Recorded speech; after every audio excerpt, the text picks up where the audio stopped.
So this video is on how practice screws us up. So most people come to EFC, they've already been practicing something. They may have practiced yoga for 30 years or salsa for 10. Some people have just practiced a little bit of something. I mean, in one sense, we're all practicing in that we're all doing something unconsciously. That's the sort of unconscious definition of we're making habits more firm in just what we're doing in daily life. You know, this Strozzi question of what are you practicing now exists. However, many of us also have these formal practices, these places where we're really paying attention, investing energy, investing time, investing heart.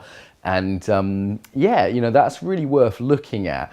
Very likely we started something because it was giving us pleasure, it was helping us grow. And here's what tends to happen. People tend to either overshoot a little bit, or even to the point where they just deepen their neurosis. So you might get a very controlling person do a very controlling kind of yoga and get even more controlling. Some people you see in practice, particularly if they've got just one practice, become almost caricatures of themselves. It's interesting, in a practice you will get invested in it, and very natural you'll start getting kudos. You know, if I go to Aikido, people say, oh, he's pretty good. You know, I look, particularly when I was sort of, you know, doing lots of Aikido, I could go anywhere in the world and people would say, oh, you know, he's got some quality of his training. So I get a bit of a self-esteem boost, my ego would come in, my pride would come in. And then it would be much harder to go to a dance class as a beginner and just look like an idiot and feel like I'm tripping over myself, when I could go down the road to Aikido and feel great. Yeah, have that sense of competence, that sense of mastery even. So watch out if that's happened. One thing I'd say first of all is EFC is a humbling course. It's very humbling because we ask everyone to do a new practice. You won't be necessarily talented at that new practice even. You certainly won't be experienced because it's new, but you probably won't be talented because we're deliberately asking you to do a practice that builds range, yeah, a practice which goes against or goes in a different direction than you're habitually used to. So that takes humility, and that's stepping out. I've definitely seen this with people that had like one art they were really good at. It's harder for them. In a way, it's almost easier for younger people or people that don't have an expertise, who don't have mastery. It's actually harder for the ones who are like, you know, 5th degree black belt in karate or, you know, expert yoga teacher. Letting go of that expertise, the beginner's mind, the humility is a big part of EFC.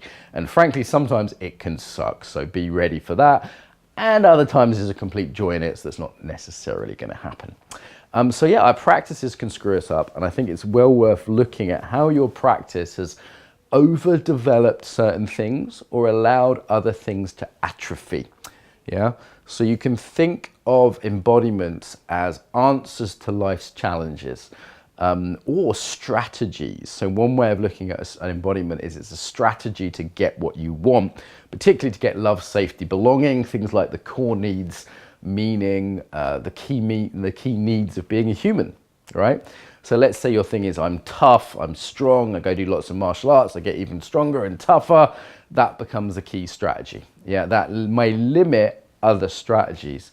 It may atrophy other strategies, or maybe your thing is to be very soft and open and vulnerable. Equally, other things get atrophied.